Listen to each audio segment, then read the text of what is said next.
content creator Brad Sams put a tweet on Twitter here that I thought was very interesting.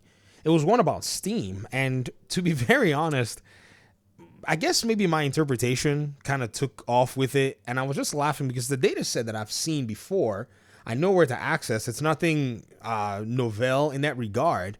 But there was something he said. Now, I don't know what his intention is. I just thought it was interesting, so we should just talk about it. That's all. And he says this is more than the entire Xbox Series generation if they all logged on at the same time, showing Steam's all-time peak as of its biggest 24-hour peak.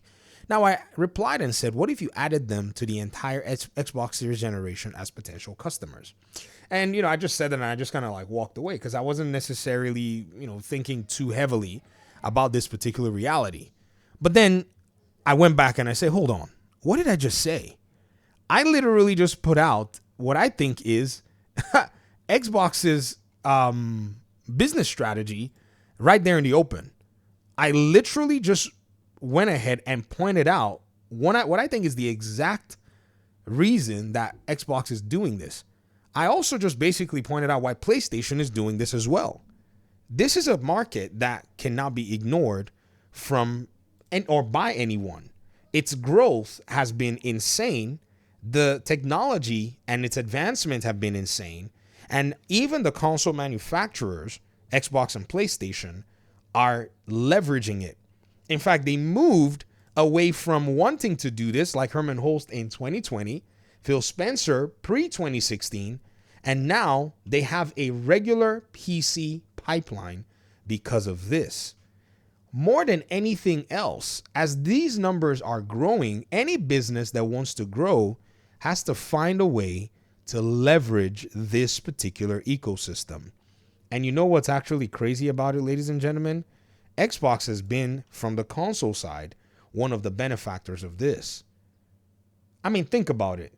When Xbox was pretty much making moves in the gaming space and in the gaming industry to figure out how to go ahead and, in a sense, bolster the Xbox console, PC was exactly where they went.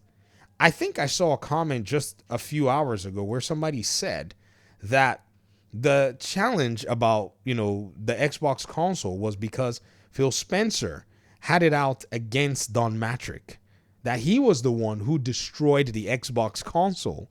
And I thought that was very interesting because that's the first time I've actually heard that argument. From what I know, Don Matrick was in charge of Xbox before Phil.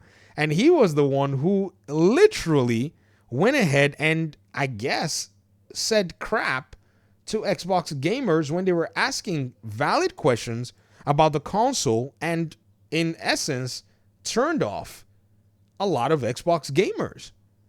So this is very interesting that somebody has tried to pretty much go ahead and do that and say this particular, thing when in reality the opposite is what's been done all this while.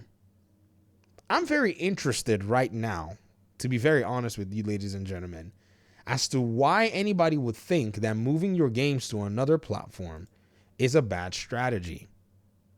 In fact, we could say, right, that when you have this many players and you have an attractive player base, leveraging the players on that player base is a sound and sustainable strategy.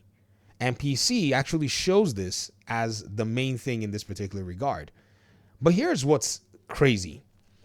If anybody were to say, well, Xbox, since you've been able to find, success in moving your games to PC and you're making money from there and you've been able to keep your ecosystem sustainable, why not find more players?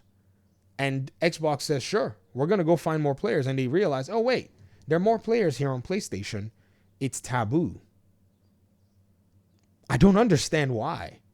But you know what's even crazy is PlayStation themselves, they've looked at this and they said, this is actually a good business proposition. Let's do it. So they've done it. But then even they themselves went ahead and said, yo, PlayStation, why don't we go find another audience that would basically help us to, sell more copies of our games? And they said, I wonder who has an audience that could help us sell our games. Oh, Nintendo. Why don't we go to Nintendo and go see what it is that they got? But for some strange reason, when they do it, it's not taboo. In fact, it's actually encouraged.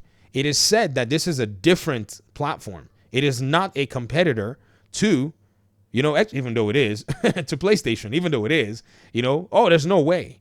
And PlayStation publishing it doesn't even really make any difference because, Lego allowed them to do it. And the MLB said it must. That's what they start to do. It's weird. It's like a whole bunch of malfunctioning, little droids that constantly want to somewhere or somehow permit PlayStation to make more money, but then at the same time criticize Xbox for daring to do the same thing. I think we've now exposed the rot that's been going on in the gaming conversation. Because it's not really the fact that, Xbox is now sipping in its games on PlayStation. I think it's more the idea that Xbox gained PlayStation's best-selling game that it always lorded over everybody and used to wield power in the market in terms of its finances. And then after doing that, they then went into the competitive side and pressing more with new games and giving better service in terms of Game Pass. That's what I think has happened, and it's caused a lot of people in the gaming conversation to absolutely lose their minds. I mean, it's wild how we've seen this particular shift in terms of sensibility to where people now lie. I mean, I just made a video that Reforge himself clipped and put on his own Twitter page where he fudged the number of Game Pass subscribers and slashed them by half and said that because of this, people needed to jump ship to PlayStation.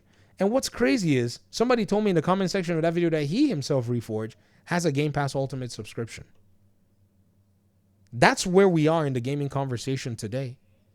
That people would suggest that you do something because they fudged the data to actually encourage you to do it. Thank God that we don't have to deal with console warriors as people that would provide us life-saving information.